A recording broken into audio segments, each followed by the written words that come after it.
Voilà, écrit à l'église d'Éphèse. L'église d'Éphèse. Apocalypse, chapitre 2, verset 1er,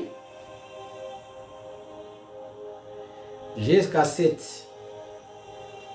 Écrit à l'ange de l'église d'Éphèse. Voici ce que dit celui qui tient les 7 étoiles dans sa main droite, celui qui marche au milieu des 7 chandeliers d'or. Je connais tes œuvres, ton travail et ta persévérance. Je sais que tu ne peux supporter les méchants, que tu as éprouvé ceux qui se disent apôtres et qui ne le sont pas, et que tu les as trouvés menteurs, que tu as de la persévérance, que tu as souffert à cause de mon nom, et que tu n'étais point lassé. Mais ce que j'ai contre toi, c'est que tu as abandonné ton premier amour. Souviens-toi donc d'où tu es tombé et répands-toi. Pratique tes premières œuvres. Sinon, je viendrai à toi et j'ôterai ton chandelier de sa place, à moins que tu ne te répands. Tu as pourtant ceci, c'est que tu es les œuvres de Nicolaïte, œuvres que j'ai aussi. Que celui qui a des oreilles attende ce que l'Esprit dit aux églises. À celui qui vaincra, je donnerai à manger de l'arbre de vie qui est dans le paradis de Dieu. À celui qui vaincra, je donnerai de l'arbre de vie qui est dans le paradis de Dieu. Donc, nous voyons l'église d'Éphèse. L'église d'Éphèse était une église remplie des œuvres de travail et de persévérance. Il y avait aussi les dons de discernement, parce que la Bible dit que tu as discerné qu'il y avait des faux apôtres, ceux qui se disaient apôtres, mais qui ne le sont pas, et que tu les as trouvés menteurs. Tu as de la persévérance, voilà. Donc, église charismatique, où il y avait les œuvres, le travail, la persévérance, le discernement des esprits. Mais regardez très bien. Selon l'aspect contextuel de cette église, l'église passait un moment de persécution. Donc, l'église était persécutée au tel point que Jean s'est retrouvé dans l'île appelée Patmos. Et l'empereur qui dominait à cette époque, c'était l'empereur Titus, le fils de Vespasien. C'est lui qui voulait être vénéré, c'est lui qui voulait être adoré. Et les chrétiens, à ce temps-là, n'ont pas obéi à ses ordres et il a persécuté l'église du Seigneur. Mais malgré toute la persécution, il y avait les œuvres, il y avait le travail, il y avait la persévérance, il y avait même le discernement des esprits. Comprenez-vous? Donc, l'église doit persévérer. Donc, la persécution de l'époque, c'est ça qui a fait que les disciples ont été exécutés, tués. Voyez-vous? Et Jean s'est retrouvé dans l'île appelée Patmos. Regardez, il a dit dans Apocalypse chapitre 1 verset 9, « Moi Jean votre frère, et qui est part avec vous à la tribulation,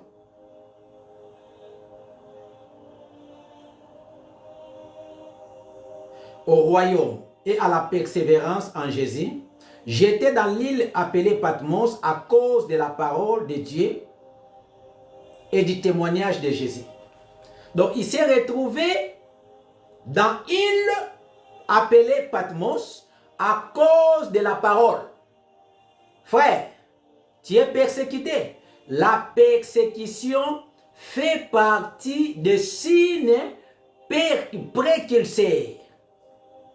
La persécution fait partie de notre jour, de notre vie de chaque jour. Tu seras persécuté, mais il faut persévérer. Malgré tout, il y avait la persécution. Malgré tout, il y avait le massacre des croyants. Mais dans cette église, il y avait les œuvres, le travail, la persévérance, les œuvres, même les dons de discernement. Parce que l'Esprit dit que tu as éprouvé ceux qui se disaient apôtres, évangélistes, docteurs, mais qui ne le sont pas. Tu les as trouvés menteurs. Alors, je commence mon introduction dans Apocalypse chapitre 2, verset 1er. On dit écrit à l'ange de l'église d'Éphèse. Voici ce que dit celui qui tient les 7 étoiles dans sa main droite, celui qui marche au milieu de 7 chandeliers d'or. Mais pourquoi celui qui marche au milieu de 7 chandeliers, d'or, et pourquoi il tient dans sa main droite les 7 étoiles? Alors, j'aimerais définir le mot ange ici, parce qu'on dit écrit à l'ange de l'église d'Éphèse. Il faut faire très attention. Il faut faire très attention avec des mots. Ange ici ne signifie pas l'esprit. Non, non, non, non, non. Ange ici représente les différentes ministres qui étaient dans chaque ville. Parce que le mot ange est attribué aux hommes, le mot ange est attribué aux éléments de la nature. Le mot ange est aussi attribué aux esprits célestes. Parce que le terme ange, en grec, c'est angelos ou angelos, mais en hébreu, c'est malak. Malak ou angelos, en français, signifie tout justement envoyé ou expédié. Envoyé, expédié ou messager. Donc voilà le terme ange. En grec, c'est angelos. En hébreu, malak, mais en français signifie envoyer, messager ou expédier. Maintenant, je viens de vous dire que le terme ange n'est pas attribué seulement aux esprits célestes, mais le terme ange est attribué aussi aux hommes. Le terme ange est attribué aussi aux éléments de la nature. Lorsque le vent exécute la volonté de Dieu, on appellera ce vent-là ange. Lorsque moi, j'exécute la volonté de Yahweh pour prêcher la bonne nouvelle, l'évangile, en ce moment-là, on va m'appeler ange. Je suis un envoyé, un messager, un expédié. Mais dans la pensée contextuelle d'Apocalypse chapitre 2, le mot ange est attribué aux hommes, aux responsables des églises. Donc quand je parle de l'église, comprenez, ce n'est pas le bâtiment. Hein? Voilà, quand je parle de l'église, je parle des hommes. Des hommes qui ont accepté leur appel dans les temps. Et ce sont ces derniers qu'on appelle ecclésies ou ecclésia. Parce que le terme église signifie tout justement ceux qui ont été rachetés par le sang de l'agneau. Le terme église signifie tout justement l'ensemble des appelés, de ceux qui sont sortis hors d'eux. Ils ont cru au message du salut, c'est-à-dire la croix, la mort, l'ensevelissement, la résurrection, l'ascension. C'est ça l'évangile. Si tu crois à cet évangile, on va t'appeler église. Maintenant, les lieux où nous nous réunissons, c'est les lieux de réunion. Donc ici, Yahweh est en train de reprocher les 7 églises qui étaient au contraire de l'Asie mineure. Regardez, on nous dit, je connais tes œuvres, ton travail, ta persévérance. Donc Dieu connaît ta persévérance, il connaît ton travail, il connaît tes œuvres. Mais la Bible dit, c'est lui qui connaît tes œuvres, ta persévérance, ton travail, mais on nous dit qu'il est au milieu. Il est au milieu.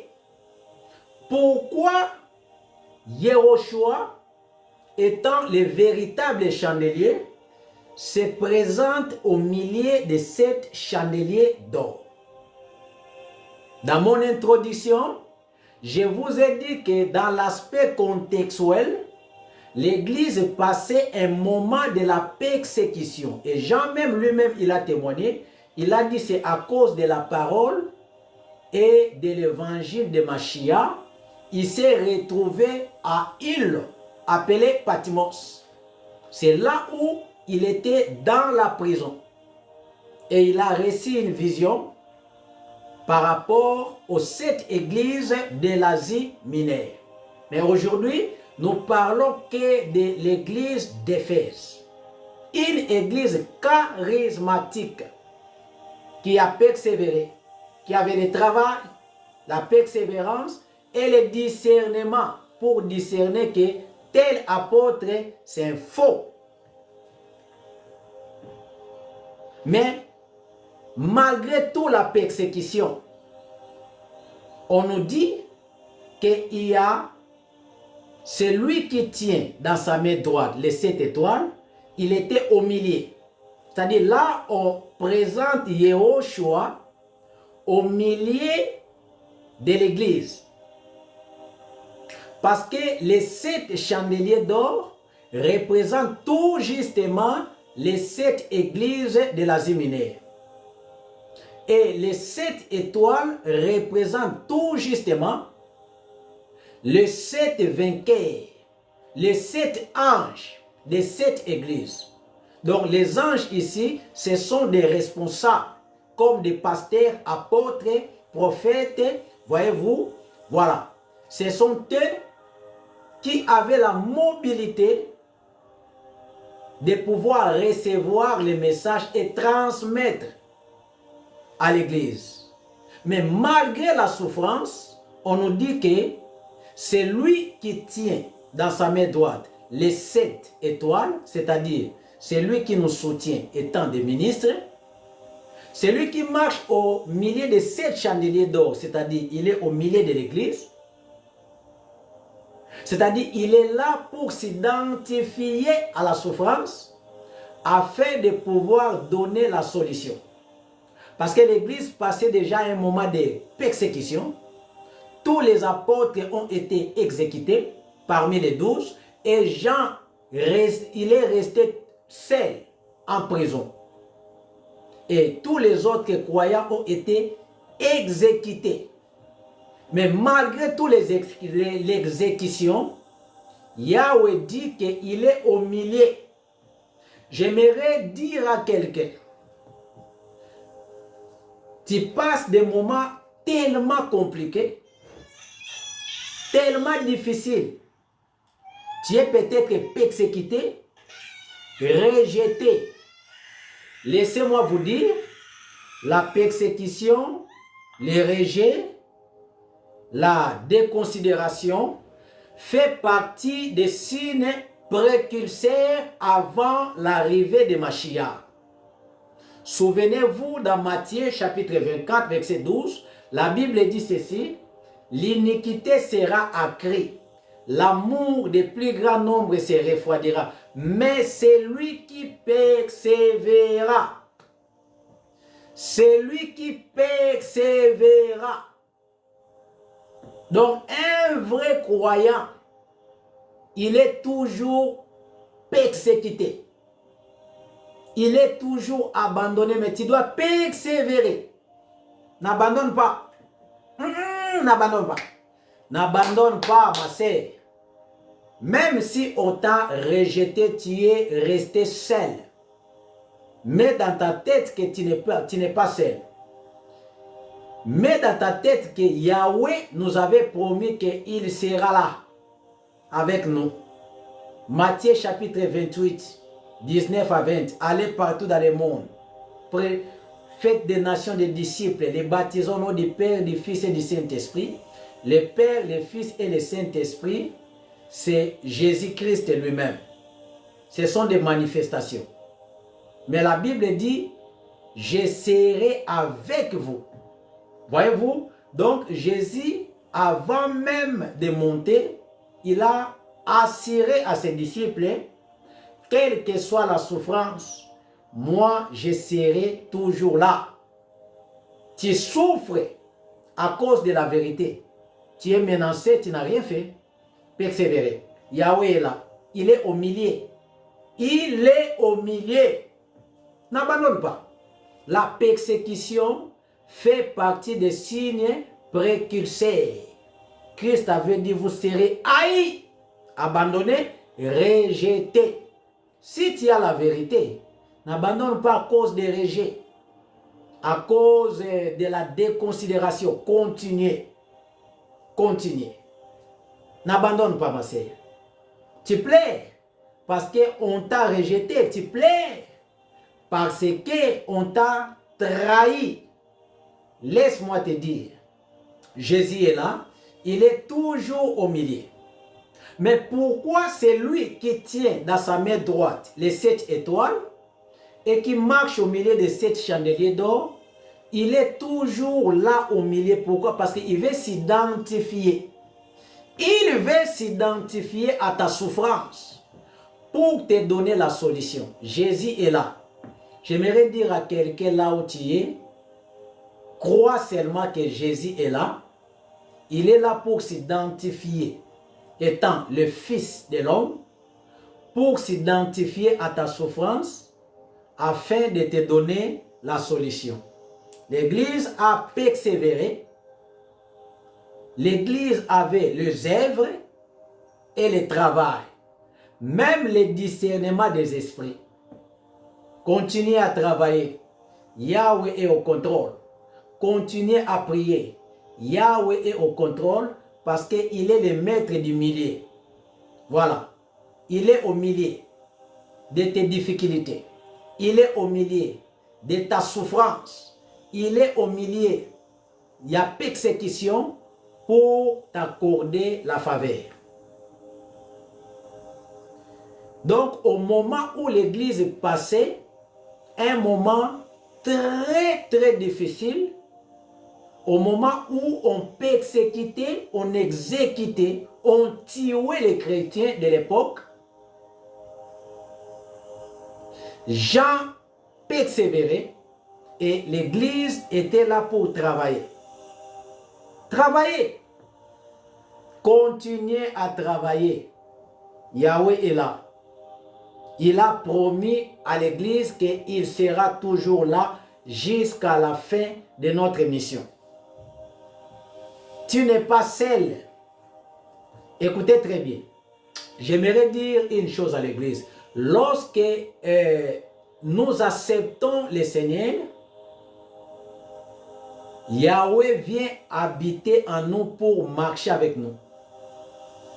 Et non seulement marcher avec nous, il est là aussi pour s'identifier à nos problèmes, pour que nous puissions avoir la solution. Mais, hormis sa présence, il nous donne aussi ces esprits, c'est-à-dire les anges, les êtres célestes, pour nous accompagner. Pour nous accompagner. Les anges sont là pour nous accompagner. Ce sont des esprits au service de Dieu, mais en faveur des croyants. Donc, il ne faut pas même s'inquiéter. Yahweh, il est là. Non, je dis à quelqu'un, il est là. Il est au milieu de ta maison. Il est au milieu de ton couple. Il est au milieu. Au milieu. Alléluia. Waouh. Mais écoutez très bien. On nous dit ici dans l'église d'Éphèse qu'à cause des discernements, tu as éprouvé ceux qui se disent apôtres, mais qui ne le sont pas. Donc dans cette église, il y avait aussi l'infiltration des faux frères au milieu des ecclésies ou ecclésias, où l'ensemble des croyants, il y avait des infiltrés, les envoyés du diable. Mais malgré tout, il y a des envoyés. Ne crains rien. C'est lui qui tient dans sa main droite les 7 étoiles. C'est lui qui marche au milieu de 7 chandeliers d'or. Il est là. Waouh! Jésus est là. J'aimerais dire à quelqu'un, sois calme. Il est au contrôle de tous les mouvements. Il est au contrôle de ta vie. Donc, dans cette église, l'infiltration des faux frères, l'infiltration des envoyés de Satan à l'intérieur de l'église. Et c'est à cause de cette infiltration. Le verset 5, on nous dit que souviens-toi donc d'où tu es tombé. Non, au verset 4, la Bible dit, mais ce que j'ai contre toi, c'est que tu as abandonné ton premier amour. Mais Dieu est contre cette église à cause de l'abandon. L'abandon de l'amour. Mais quel est cet amour que l'église a abandonné? C'est l'amour de Dieu. L'église a abandonné l'amour agapao. L'amour de Dieu. Voilà pourquoi je viens de vous dire, l'abandon de l'amour de Dieu, le refroidissement de l'amour, fait partie aussi des signes précurseurs avant l'apparition, ou la parousie, ou l'envénement, ou la venue. Beaucoup vont abandonner l'amour de Dieu. Voilà, l'infiltration des faux frères fait en sorte que l'église, au lieu d'avoir l'amour de Dieu, cette église a changé. L'église a abandonné le premier amour, l'amour de Dieu, l'amour agapao, l'amour de la vérité. Voilà l'amour de Dieu, c'est l'amour de la vérité. L'église, au lieu de marcher dans l'amour de Dieu, l'église commence à marcher avec l'amour du matériel, l'amour du monde, l'amour de ces siècles présents. Frères et sœurs, ne vous conformez pas au siècle présent, mais soyez transformés par le renouvellement de la vérité. Soyez transformés par le renouvellement de l'intelligence. L'amour de Dieu a été abandonné parce qu'il y avait des apôtres, mais qui ne les sont pas. Et la Bible dit que tu les as trouvés menteurs. Donc l'infiltration des faux frères, l'infiltration des envoyés de Satan ils sont là pour, en fait, nous pousser à l'abandon de l'amour du Père, le premier amour, l'amour de la vérité. Vous savez, Jésus a dit à la foule, vous me cherchez parce que vous avez mangé des pains et que vous avez été rassasiés. Vous ne me cherchez pas parce que je suis votre Dieu, mais vous me cherchez parce que vous avez mangé. L'amour de la vérité, l'amour de Dieu, c'est le signe précurseur avant l'apparition de Mashiach sur la terre. Les gens vont abandonner cet amour, ils vont maintenant se plonger à aimer le monde plus que Dieu. L'amour de Dieu a été abandonné par l'église d'Éphèse à cause des faux frères, des faux pasteurs, des faux apôtres. Parce que l'Esprit dit, tu as éprouvé ceux qui se disent apôtres, mais qui ne le sont pas. Tu les as trouvés menteurs. Regardez très bien. Nous allons aller dans Actes des apôtres. C'est là où vous allez voir l'infiltration des faux frères. Allons. Non, continuons un peu au verset 5. La Bible dit, souviens-toi donc d'où tu es tombé, répands-toi. Regardez très bien. Souviens-toi donc d'où tu es tombé. Donc, c'est-à-dire, malgré tout, tu as abandonné l'amour, mais Yahweh te donne encore l'opportunité de retourner. Parce que la repentance ici, ce n'est pas le pardon. La repentance ici, c'est le retour. C'est-à-dire, Dieu rappelle à l'Église. Malgré tout que tu es tombé dans le péché, tu es tombé parce que tu as été séduite, mais il y a quand même le chemin du retour. Retourne au premier amour. L'amour de Dieu qui était avant dans ton cœur. Tu as abandonné ça peut-être à cause des réalités. Tu as abandonné ça à cause de ce monde. À cause de l'Europe, à cause de l'argent. Dieu dit, tu peux retourner. C'est possible. C'est-à-dire, la repentance, c'est le moyen du retour. La repentance, c'est le changement de mentalité. C'est ça la repentance. C'est-à-dire, quand on dit repentez-vous, cela ne veut pas dire qu'il faut demander pardon. Non, non, non, non, non, non. Le chemin que tu as choisi là, prends conscience de ça, que c'est un faux chemin. Retourne à l'arrière et choisis le vrai chemin. C'est ça la repentance. Ce que tu fais là, quand tu prends conscience de ça, que c'est faux, laisse ça et retourne aux premières pratiques. Ce que tu faisais avant pour plaire à Dieu. Vous comprenez? Donc, répands-toi. Pourquoi? Parce que Yahweh dit, si tu ne te répands pas, moi, je vais venir. Qu'est-ce que je vais faire? Je vais enlever les chandeliers. Or, les chandeliers, c'est la porte-lampe. Hein? Chandelier. Les chandeliers étaient dans l'Ancien Testament, dans le lieu saint, c'était pour éclairer. Donc Dieu te dit, il veut éclairer ta vie. Tu ne vois pas clair, tout est sombre, il n'y a rien qui ne va. Mais il te dit seulement que la solution ou le chemin que tu as choisi, ce n'est pas ça. Prends conscience et retourne.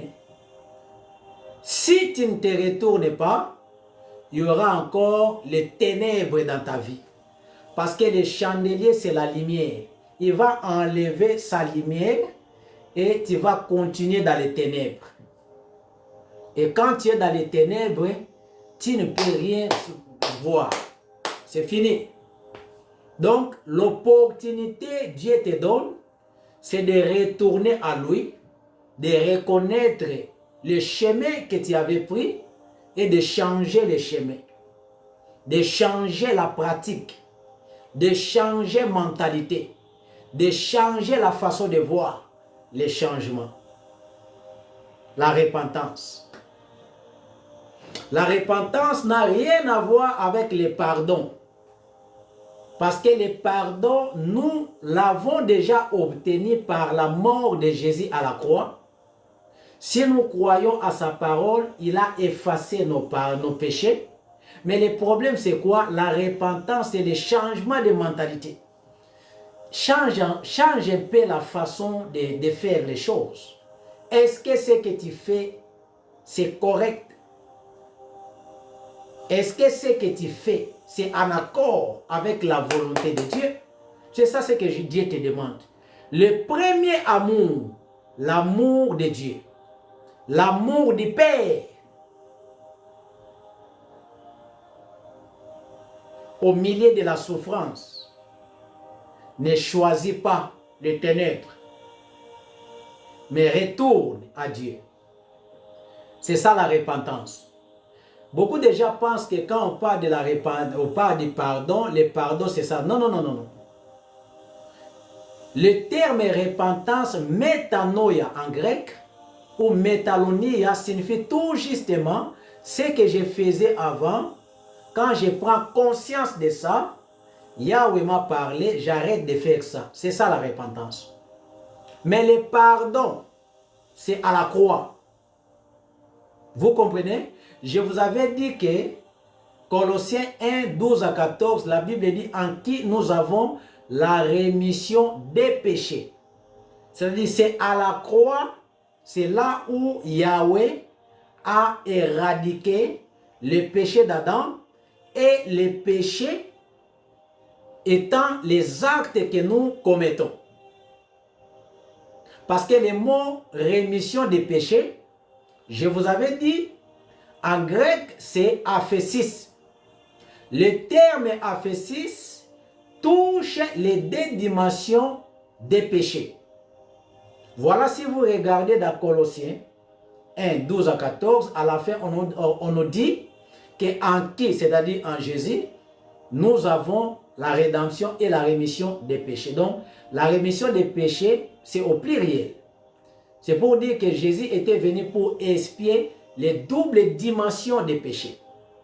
Et quand toi tu crois à sa parole, automatiquement, tu ne peux pas répéter chaque jour le pardon. Mais ce que Yahweh te demande, c'est le changement de mentalité. Tu changes la façon d'agir. Est-ce que ce que tu fais là, c'est en accord avec la volonté de Dieu? Si ce n'est pas en accord avec la volonté de Dieu, c'est ça ce que Yahweh est en train de parler à l'église d'Éphèse. Souviens-toi, parce qu'on ne peut pas changer de mentalité si on n'a pas fait l'introspection. Le terme introspection signifie l'étude intérieure. On ne peut jamais se repentir si on n'arrive pas à comprendre que nous sommes dans les péchés. Nous sommes en train de pratiquer des choses horribles.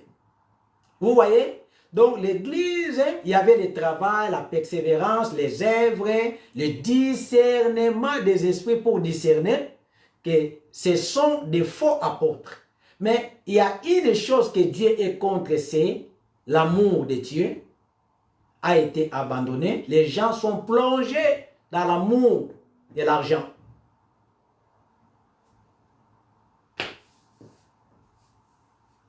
Et c'est une opportunité pour nous de pouvoir changer notre façon d'agir. Il y a beaucoup de gens qui ont changé à cause des souffrances. Non, non, non, non, non, non, non. Au milieu des souffrances, Jésus est là. T'inquiète, Jésus est là. Sa présence est là. Tu souffres d'une maladie, que Yahweh puisse te guérir. Il est là. Voilà, il est là. La technologie broyage silencieux, montre des grains frais n'a jamais été aussi discret. Et la Bible dit, sinon je viendrai et j'ôterai ton chandelier de sa place, délicieux café. à moins que tu ne te répandes. Vous payez l'abonnement de votre bonne santé. Regardez, dans Actes chapitre 20, 28 à 30, regardez, la Bible dit que l'apôtre Paul est allé en Éphèse parce que c'était l'église d'Éphèse qui a perdu le premier amour. Et je vous ai dit que cette parole, ce n'est pas seulement pour l'église d'Éphèse, mais la prophétie ou la vision pour l'église, ça nous concerne.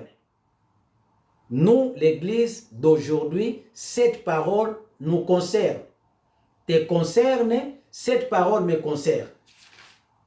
Maintenant, l'église a perdu l'amour de Dieu, l'amour de la vérité a été perdu et Paul va quitter là où il était, il va aller en Éphèse. La Bible dit dans Acte 19, pendant qu'Apollos était à Corinthe, Paul, après avoir parcouru les hautes provinces de l'Asie, arriva à Éphèse, ayant rencontré quelques disciples et leur dit, avez-vous reçu le Saint-Esprit quand vous avez cru à lui? Écoutez très bien. Donc, Paul va quitter Corinthe, il va parcourir les provinces de l'Asie mineure, il va arriver en Éphèse. Voilà la raison pour laquelle les hommes de Dieu sont des missionnaires. Même si je ne me déplace pas, mais là où tu m'écoutes, la parole de Dieu est là pour que tu puisses changer les mentalités et retourner à Dieu. Paul est allé en Éphèse, il a raconté les disciples des gens qui ne connaissaient pas même le baptême de l'Esprit. Ils étaient baptisés par le baptême d'eau, le baptême de Jean, et ils ont reçu le baptême du Saint-Esprit. Ils ont été baptisés dans le Saint-Esprit. Et Paul va entrer jusqu'au temple, là où l'Église a perdu le premier amour. Regardez, Actes chapitre 19, verset 8. Ensuite, Paul entra dans la synagogue où il parla librement pendant 3 mois. Et il discourit sur les choses qui concernent le royaume de Dieu. Vous comprenez? Donc, Paul est allé pendant 3 mois. Il était allé pour restaurer l'évangile. Il était allé pour présenter l'évangile du Seigneur. 3 mois, Paul a présenté l'évangile. Mais tellement, en Éphèse, il y avait l'influence du matériel, quelques frères n'ont pas reçu Paul. Regardez, verset 9. Acte chapitre 19, verset 9. Mais comme quelques-uns restaient endurcis et incrédules. Vous comprenez? Donc dans cette église, tellement déjà l'amour du monde, l'amour du matériel, l'amour de l'argent a remplacé l'amour de la vérité. Les gens étaient endurcis et incrédules. C'est comme dans notre temps. Les gens, beaucoup de gens ont abandonné l'amour de Dieu. Ils sont plongés par l'amour de l'argent. Et ce sont ces derniers qui sont des incrédules. Et ils n'acceptent pas même la vérité de l'évangile. Écoutez très bien. La Bible dit, s'efforça de persuader ceux qui l'écoutaient, verset 9, oui, il multitude la voix du Seigneur et il se retira de sépara les disciples, enseigna chaque jour dans l'école d'un homme Tyrannus. Donc, dans les synagogues, Paul a été rejeté par l'incrédulité et les gens étaient endurcis. Il est allé enseigner dans l'école de Tyrannus. C'est là où il a formé les évêques. C'est là où il a formé les surveillants. Parce que le mot évêque, l'évêque c'est un ministère séculier. Le ministère qui est attaché par rapport aux surveillances tout d'abord de la saine doctrine. Être évêque signifie, c'est quelqu'un qui est, c'est-à-dire qui a la profondeur de l'enseignement et qui sait discerner les fausses et des doctrines de la Bible. C'est celui-là qu'on appelle évêque. Il est là pour surveiller la doctrine prêchée. Et Paul, il a formé les évêques. Regardez dans Actes chapitre 20, jusqu'à verset 28 à 30. Regardez. La Bible dit, prenez donc garde à vous-même et à tous les troupeaux sur lesquels le Saint-Esprit vous a établi évêque pour paître l'église du Seigneur qui s'est acquise par son propre sang. Vous comprenez? Donc, Paul dit aux évêques, prenez garde tout d'abord en vous. Pourquoi? Parce qu'il y avait l'infiltration des faux frères au milieu de l'église.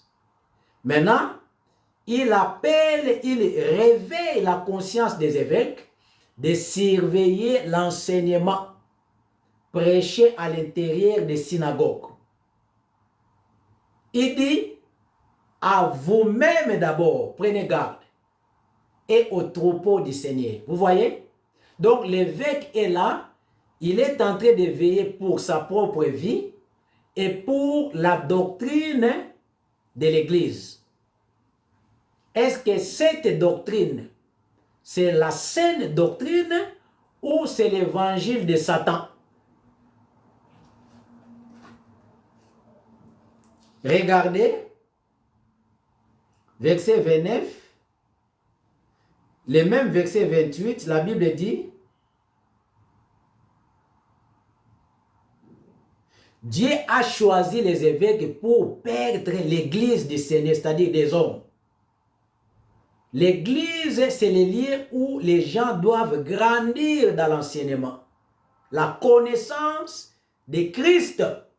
Pas la connaissance d'un pasteur, d'un archibishop. Je connais les... Non, non, non, non, non. L'église, ce sont des hommes qui ont accepté le Seigneur et qui ont pris la décision de suivre Jésus. Et ces derniers doivent être bien enseignés pour ne pas être emportés de tout vent de doctrine. Oh, salut,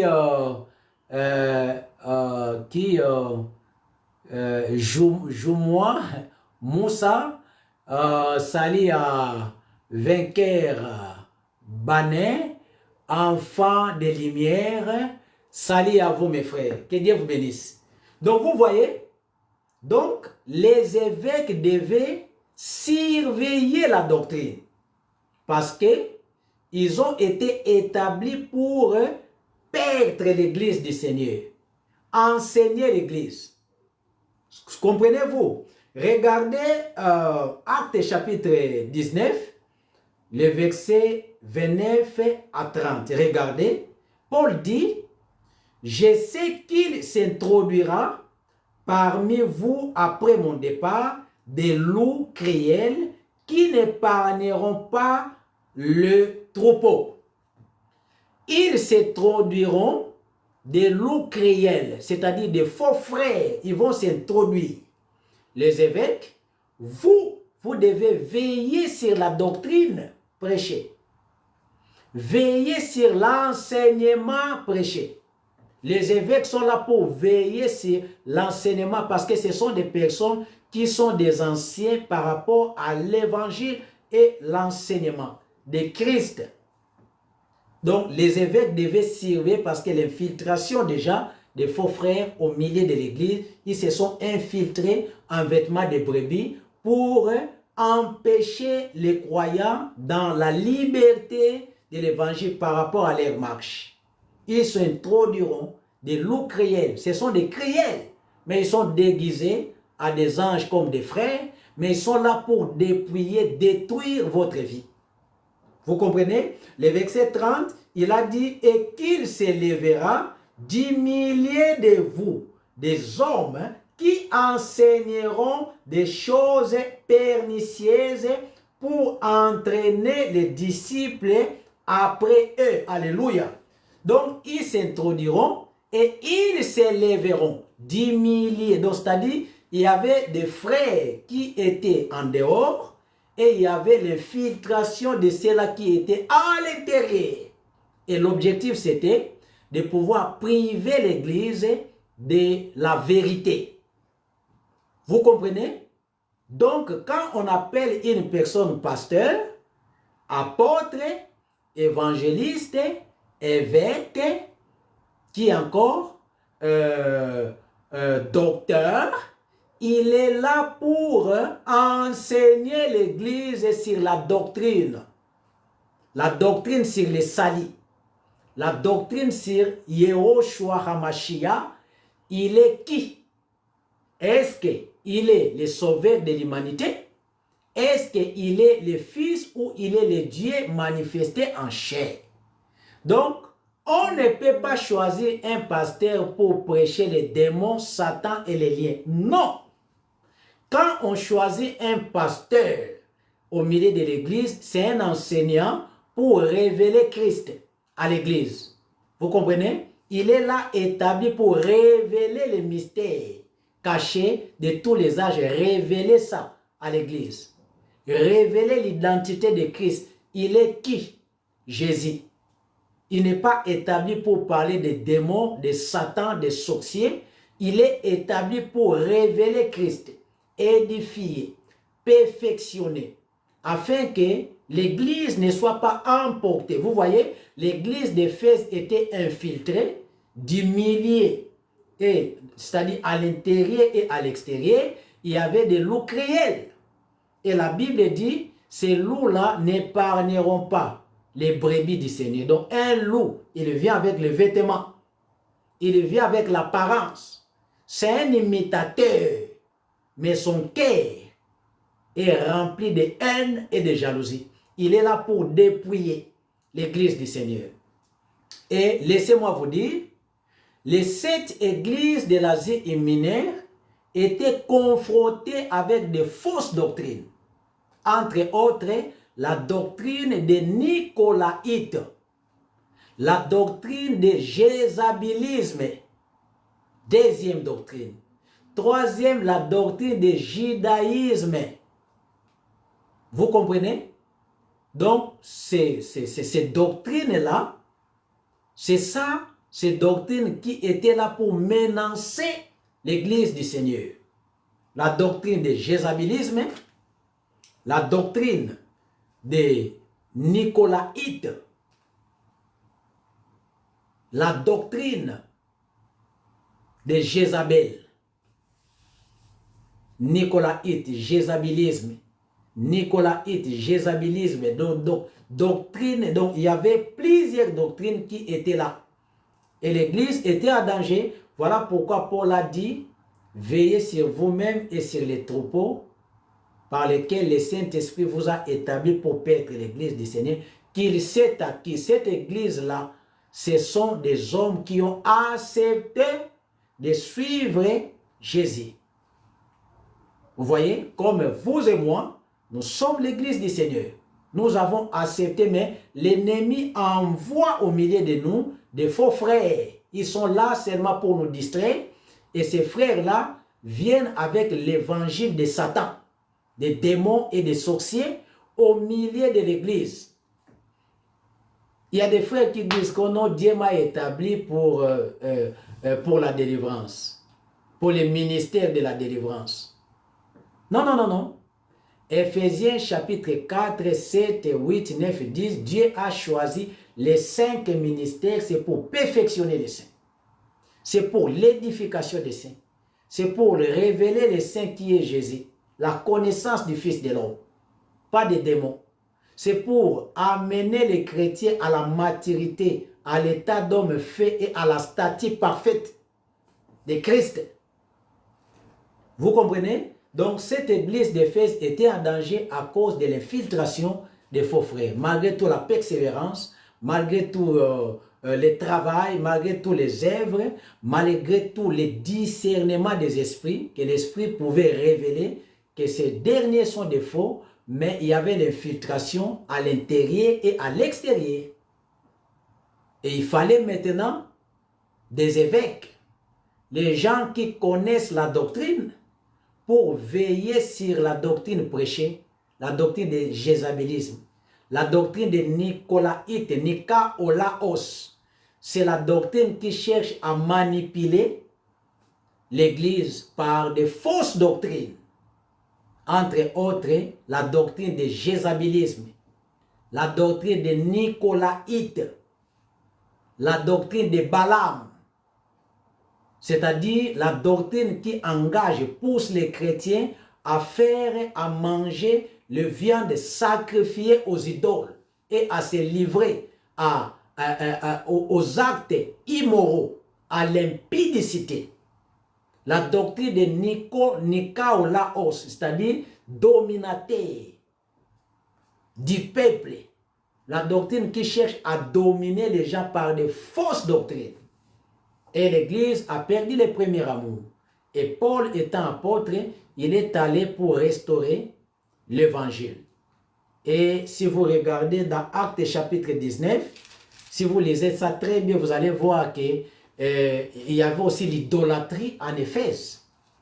Et Paul, quand il est allé, Dieu a fait des miracles extraordinaires entre les mains de Paul, au tel point qu'on appliquait des mouchoirs de lèche dans son corps. Et les gens ont fait sortir des livres magiques à l'église. Donc il y avait des frères initiés dans la magie. Ils sont venus avec des livres. On a brûlé ça. Regardez l'infiltration. À cause des fausses doctrines, certains frères se sont livrés dans la magie. Ils sont venus avec leurs livres magiques et Paul a brûlé ça. Vous comprenez? Mais ce qui est plus important, Yahweh appelle à l'église à retourner à l'amour, l'amour de la parole, l'amour de la vérité, l'amour de la crainte de Dieu. Parce que l'amour de Dieu, c'est la haine du péché. Quelqu'un qui a l'amour de Dieu doit plaire premièrement à Dieu. Vous voyez, l'appel en général des chrétiens, à part l'appel au ministère pour enseigner, Dieu a appelé aussi tous les croyants depuis le temps éternel. Et la croix, c'est la confirmation.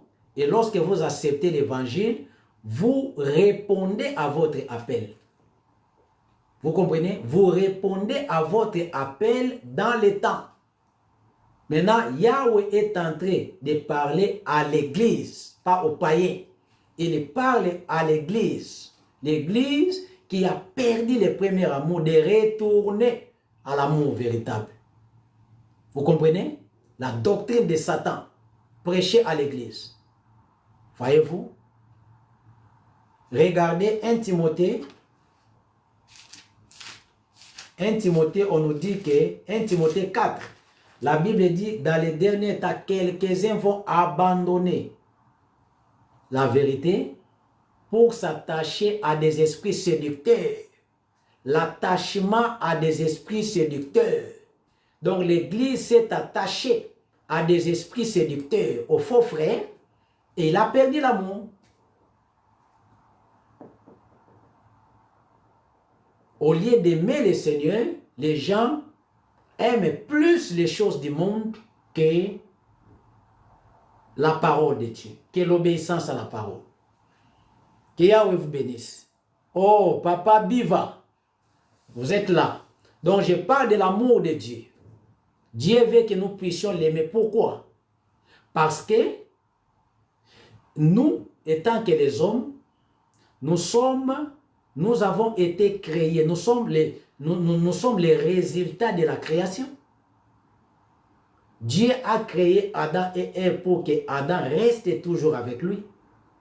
Pour que Adam puisse obéir à lui. C'est ça ce que Dieu veut de cette église.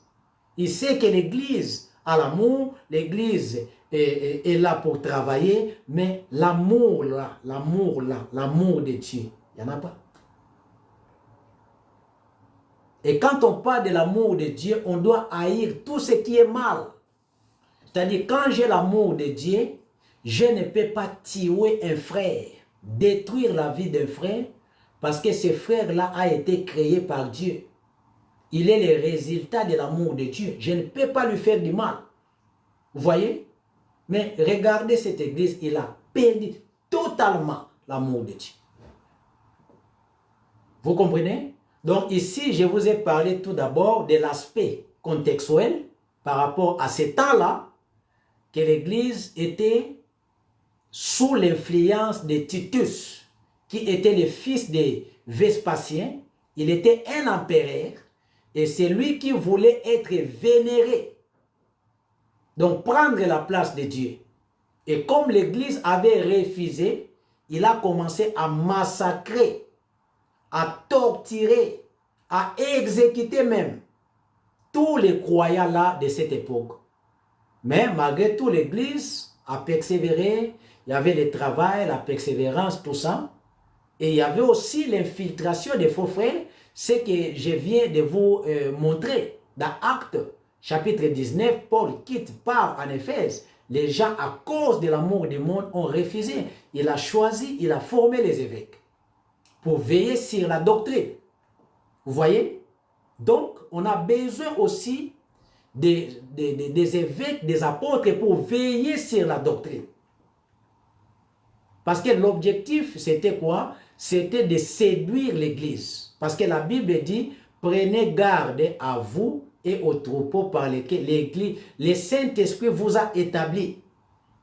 Donc, le Saint-Esprit par apôtre Paul a établi les évêques pour surveiller les enseignements afin que l'Église ne soit pas séduite. Parce que la séduction, c'est l'œuvre de l'ennemi. Et l'ennemi, pour séduire, il ne va pas aller ailleurs. Vous savez qu'est-ce que l'ennemi fait pour séduire les gens? C'est-à-dire, il y a des choses que l'ennemi utilise pour séduire. La première des choses, c'est les apparences. Vous comprenez? Voilà pourquoi la Bible dit dans Matthieu chapitre 7, verset 17, la Bible dit, gardez-vous des faux frères, ils viennent à vous en vêtements. Ça, c'est l'apparence des brebis, mais au-dedans, c'est-à-dire dans les quais, ce sont des loups, ce sont des tueurs, ce sont des Nicolaïtes. Hein? Les mots, Nika-Olao signifie les destructeurs, les dépouilleurs du peuple. Mais ces frères-là ne pouvaient pas s'infiltrer sans le déguisement. Ils se sont déguisés à des frères, mais ce sont des loups ravissés. Et la Bible dit, ils vont vous enseigner d'après leur message. C'est-à-dire, leur message, c'est leur message que vous allez écouter. C'est ça qui va vous amener à côté. Vous comprenez? Vous savez, les jours où Satan lui-même a séduit nos parents Adam et Ève, il a utilisé quoi? La parole. Il se déguise. Il a utilisé la parole. Il est venu dire à Adam, Yahweh sait que les jours où vous allez manger, vous serez comme lui. Le diable utilise les apparences et il vient avec un autre message. Vous comprenez? Ce qu'on appelle le message de la séduction, le message de Satan. Il va embellir ces messages avec le nom de Jésus, mais pour vous séduire. Voilà la raison pour laquelle Paul a établi les évêques pour la surveillance de la doctrine. Doctrine. Est-ce que vous savez aujourd'hui, il y a beaucoup de pasteurs qui sont ici sur TikTok. Moi, j'ai fait des débats avec d'autres pasteurs. Et ils disent qu'il n'y aura pas l'enlèvement. L'Église ne sera pas enlevée. Ça, ce sont des fausses doctrines. C'est la séduction de l'ennemi. Et ils ont des vexés. Ils ont des vexés, mais mal compris. Si l'apôtre Paul a dit que dans 1 Thessaloniciens chapitre 4, 16 à 18, il dit que par la voix d'un archange au son de la trompette, l'église Yehoshua descendra et les morts ressusciteront, nous les vivants, nous serons enlevés à la rencontre, l'enlèvement. Mais comment toi tu peux venir pour dire que non, il n'y aura pas l'enlèvement? Vous comprenez? La séduction.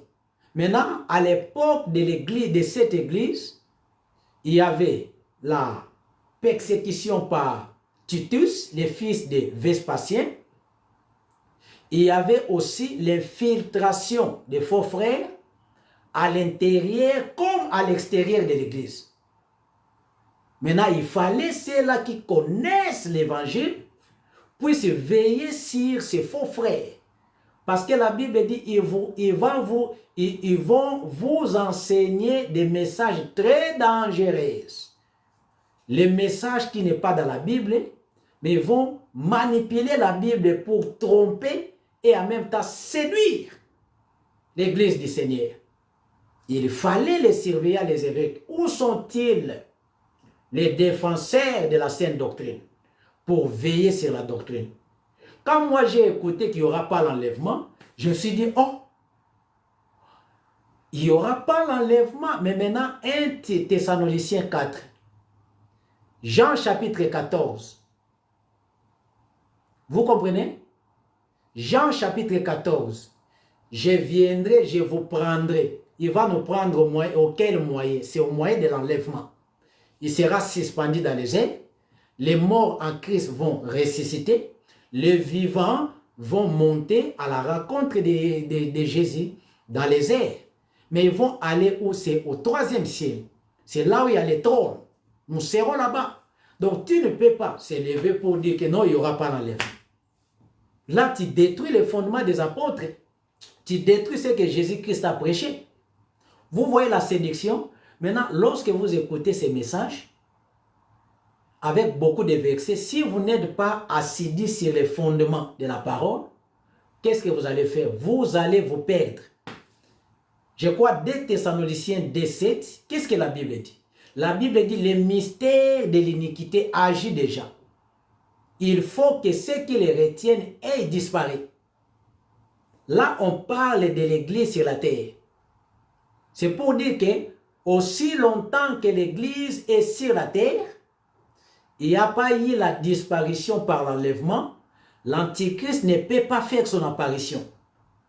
On dit qu'il faut que ceux qui les retiennent aient disparu, alors paraîtra l'impie. Parousia, c'est-à-dire l'impie ne peut pas sortir sans l'enlèvement de l'Église. Mais lorsque vous prêchez qu'il n'y aura pas l'enlèvement, c'est que vous êtes en train de nous dire que nous sommes déjà dans la grande tribulation. Or, la grande tribulation a des signes précurseurs. Les signes précurseurs de la grande tribulation, après l'enlèvement de l'Église, on nous dit que l'Antichrist fera son apparition. Maintenant, vous nous dites que nous sommes déjà, donc Jésus ne reviendra pas, c'est fini, nous sommes en train de régner, c'est que nous sommes dans la grande tribulation. Où est l'Antichrist? Après cela, il faut la manifestation.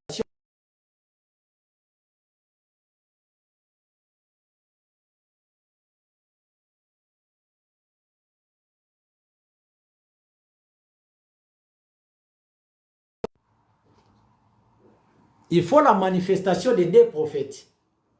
Les 2 joints, les 2 prophètes, ils feront leur apparition pour éclairer les peuples d'Israël. Vous comprenez? Il y aura 1260 jours, la première moitié et la seconde moitié des temps. Vous voyez, il y a des signes avant et des signes après. Donc la grande tribulation fait partie des signes précurseurs après le départ de l'Église. Les 2 joints, où sont-ils? Si vous nous dites que nous sommes déjà, Jésus-Christ ne va pas venir, donc on sous-attend qu'on est dans la grande tribulation. Il y aura bel et bien l'enlèvement. Regardez très bien, avant de finir, je vous ai expliqué déjà, l'Église a perdu les premiers amours parce qu'il y avait la persécution par rapport à l'aspect contextuel. À ce temps-là, Jean lui-même a dit que c'est à cause de la parole de Jésus que je me retrouve dans l'île appelée Patmos. Donc, on exécutait les croyants, on tuait les croyants en Jésus. Et la deuxième des choses, l'infiltration des faux frères à l'intérieur et à l'extérieur. La troisième des choses, des fausses doctrines, entre autres, la doctrine de jézabélisme, la doctrine de Nicolaïte, la doctrine de Balaam, la doctrine de judaïsme. À ce temps-là, Et ça dérangeait l'église du Seigneur. Il fallait les évêques pour veiller. Veiller sur la doctrine, veiller sur les messages. Paul a dit que moi je pars, mais il faut veiller. Parce que le Saint-Esprit vous a établi pour veiller. Mais maintenant, tu ne peux pas veiller si tu n'es pas formé. Tu ne peux pas veiller sur l'enseignement si toi-même tu n'as jamais été formé. Tu n'as jamais reçu des enseignements appropriés pour veiller. Parce qu'il y a l'infiltration des faux frères qui utilisent la même Bible, mais qui prêchent autre chose dans le but de séduire. Parce que ce sont des serviteurs de Satan infiltrés au milieu des croyants pour nous empêcher à vivre et à rester dans la saine doctrine. C'est vrai. Mais le plus important, c'est le problème de la repentance. Yahweh est là pour nous conscientiser de pouvoir retourner à lui et de pratiquer les premières œuvres. Peut-être vous aussi, avant, tu étais motivé, mais à cause des réalités, à cause de l'influence, à cause, je ne sais pas, vous avez changé. Alors Yahweh te rappelle aujourd'hui qu'il t'aime. Ce qu'il te dit seulement de pouvoir retourner. Il a besoin de toi. J'aimerais dire à un frère que Dieu a besoin de toi. Il a besoin de toi. Il est venu pour toi, te sauver. Il est venu pour te sauver. Alléluia. Il est venu pour te sauver. Il ne veut pas que la lampe qui est le chandelier soit retirée. Dieu ne veut pas ça. Il veut sauver ta vie. Voilà pourquoi aujourd'hui, si tu écoutes sa parole, viens. Dieu va t'accepter tel que tu es. Ne regarde même pas en arrière. Regardez. Le verset 7, la Bible dit que c'est lui qui a des oreilles. Attende ce que l'Esprit dit aux églises. À celui qui vaincra, je donnerai à manger de l'arbre de vie qui est dans le paradis. C'est-à-dire, Dieu te dit, nous sommes à la course. Si tu étais à côté, retourne. À celui qui vaincra, c'est-à-dire, il faut garder la foi jusqu'au retour du Seigneur. Dieu va te donner l'arbre de vie qui est dans le paradis de Dieu. Tu vas régner encore avec lui. Vous comprenez? Maintenant, nous régnons spirituellement parce que Jésus, lorsqu'il est venu, il a sauvé nos esprits, nos corps et nos âmes. Mais par rapport à la marche, c'est l'esprit qui est sauvé. Mais l'âme est en train d'être perfectionnée jusqu'à l'arrivée de Jésus. Et le corps sera changé. Écoutez très bien. Le jour de l'enlèvement, le corps corruptible revêtira le corps, alléluia. Le corps corruptible revêtira l'incorruptibilité. Le corps mortel, c'est-à-dire le corps qui connaît la mort, revêtira l'immortalité. 1 Corinthiens 15, 40, 41, 42, lisez jusqu'en bas. Donc nous allons revêtir le corps de gloire, le corps des anges, et nous allons monter avec lui au ciel. Nous resterons là-bas, et après 7 ans, nous allons retourner sur la terre. C'est là où nous allons régner 1000 ans avec le Seigneur. Il n'y aura pas de souffrance. Et après, nous allons entrer dans la félicité éternelle. Donc, voilà pourquoi la Bible a celui qui vaincra. Et Apocalypse 5, 9, 10, la Bible dit ceci, il a fait de nous des rois et des sacrificateurs, nous régnerons avec lui. Vous voyez? Donc, l'enlèvement, c'est le règne avec le Seigneur au ciel. Et après, nous allons régner avec le Seigneur sur la terre. Parce que la terre nous a été donnée, mais la terre est souillée aujourd'hui. Vous comprenez? Même notre corps attend la rédemption. Voilà pourquoi le jour de l'enlèvement, il y aura la transformation. Nous allons revêtir un corps qui ne connaît rien. Un corps qui ne connaît pas les péchés, qui ne connaît pas la mort. Et les défauts qui sont dans nos corps seront réparés. Et nous allons monter. Et l'enlèvement, écoutez-moi très bien, c'est la délivrance par rapport à la colère à venir. Pourquoi? Parce que l'apparition de l'Antichrist sur la terre fera en sorte qu'il va, c'est-à-dire, il va organiser donc l'Antichrist, son apparition, c'est le temps de son règne. Il y aura la marque de la bête, le nombre de la bête, et il y aura la marque de la bête, le nombre de la bête. Vous comprenez?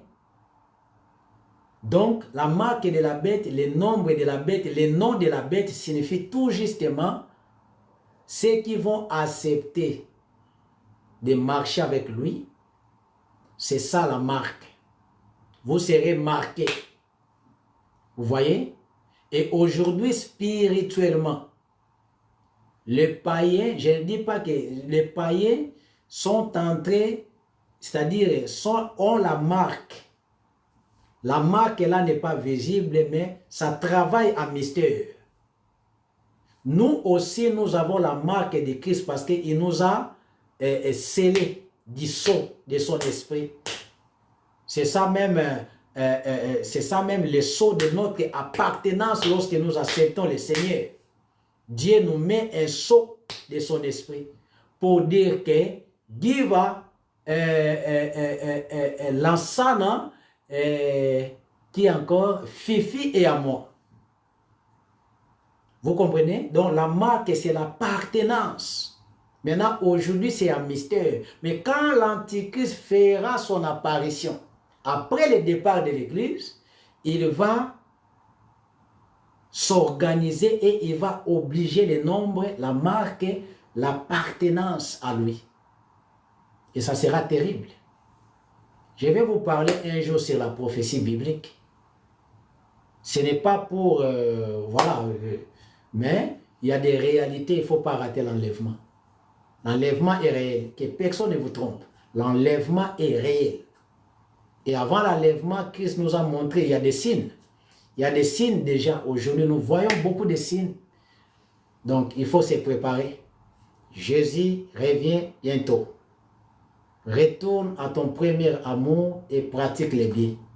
Dieu a dit, souviens-toi donc d'où tu es tombé, répands-toi, c'est-à-dire change les mentalités, abandonne le mal que tu fais, retourne à faire les biens que tu faisais avant, et il te dit, si tu n'abandonnes pas ça, il va enlever les chandeliers, il va enlever la lumière, c'est-à-dire il y aura ténèbres.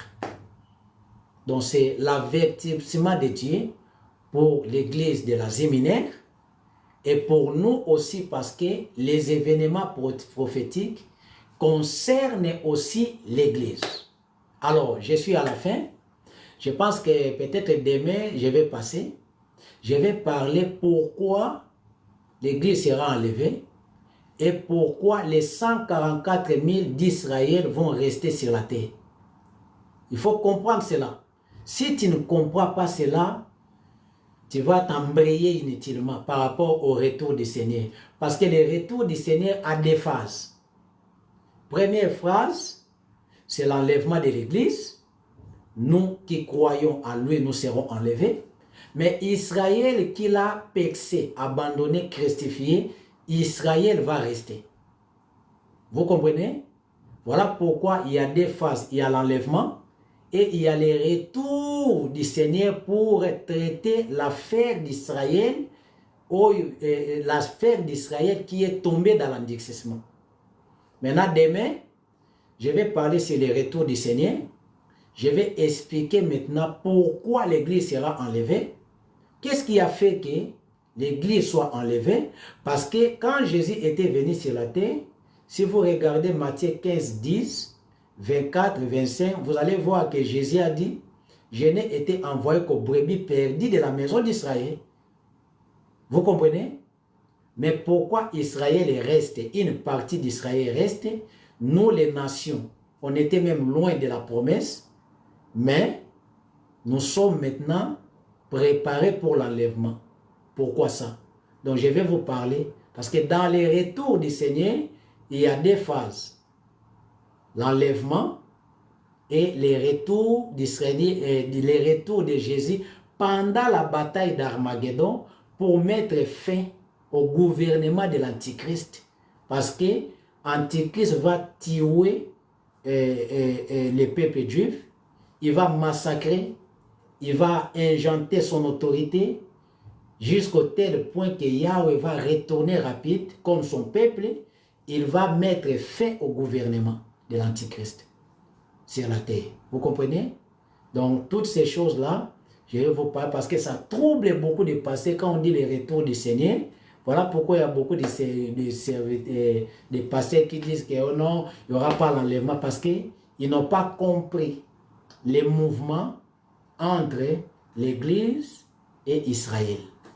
C'est demain, je vais essayer maintenant de vous donner parce que les enseignements prophétiques est là pour positionner l'Église, positionner Israël, positionner les nations.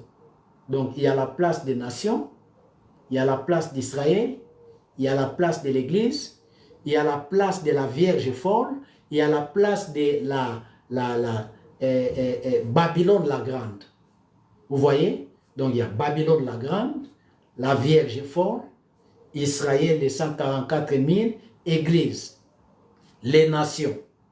Maintenant, il faut positionner chaque chose à sa place. Si tu mélanges tout, alors tu vas prêcher les blabla et après tu vas en nier, oh non, il n'y aura pas l'enlèvement. Parce que tu n'as pas compris l'Église du Seigneur. L'Église attend l'enlèvement, mais Israël attend le retour du Seigneur pendant la bataille d'Armageddon. C'est-à-dire, après l'enlèvement, Jésus va retourner encore pour mettre fin au règne de l'Antichrist et délivrer son peuple, parce que lui, il était venu pour régner avec son peuple. Mais son peuple l'a rejeté. Voilà pourquoi il est allé à la croix. C'est là où il nous a rachetés pour que nous soyons enlevés. Israël qui est dans l'endurcissement jusqu'à aujourd'hui va rester. Et après l'enlèvement, Yahushua va retourner encore pour sauver Israël, mais ça sera pendant la bataille d'Armageddon. Donc pendant la bataille d'Armageddon, ça sera fort. Parce que quand Yahushua va venir, il y aura aussi les 7 coupes de l'Éternel. Tout. Donc il va, c'est-à-dire les 7 coupes de l'Éternel, ce sont des frappes. Donc quand il arrive comme ça, il y a des coupes successives, comme des zombies. Il y aura des grottes qui vont quitter le ciel pour tomber dans la mer, tomber dans des villes. Tout ça, c'est pour neutraliser la force de l'Antichrist afin de libérer Israël. Parce que quand Israël sera attaqué, Israël va se repentir à ce temps-là. Israël va retourner dans la repentance. Ah, nous avons christifié le Seigneur. Ils vont regarder le Seigneur, ils vont supplier le Seigneur, ils vont demander pardon au Seigneur. C'est alors Yahweh va venir. Il va frapper. Vous comprenez? Et il y aura partout des... Donc voilà, je vais essayer de vous parler de ces choses et vous allez voir. Et à ce temps-là, l'Église sera au ciel. L'Église ne passera pas le temps de la tribulation. L'Église sera enlevée. Voilà pourquoi, lorsqu'on parle de l'enlèvement, c'est la délivrance par rapport à la colère qui va se battre sur la terre à l'avenir. Voilà. Ce sont des enseignements à prêcher parce que l'Église a sa mission. L'Église a sa finalité. La finalité de l'Église, l'enlèvement. Les Bibles fermées. Et là, nous allons passer au festin des noces de l'agneau. Couronnement, les chrétiens seront couronnés, tu seras couronné par rapport à tes œuvres que tu fais sur la terre. Vous comprenez? Voilà. Et tu vas régner 7 ans avec le Seigneur au ciel. Après 7 ans, retour sur la terre, 1000 ans de règne, nouveau ciel, nouvelle terre, le tabernacle céleste qui va descendre.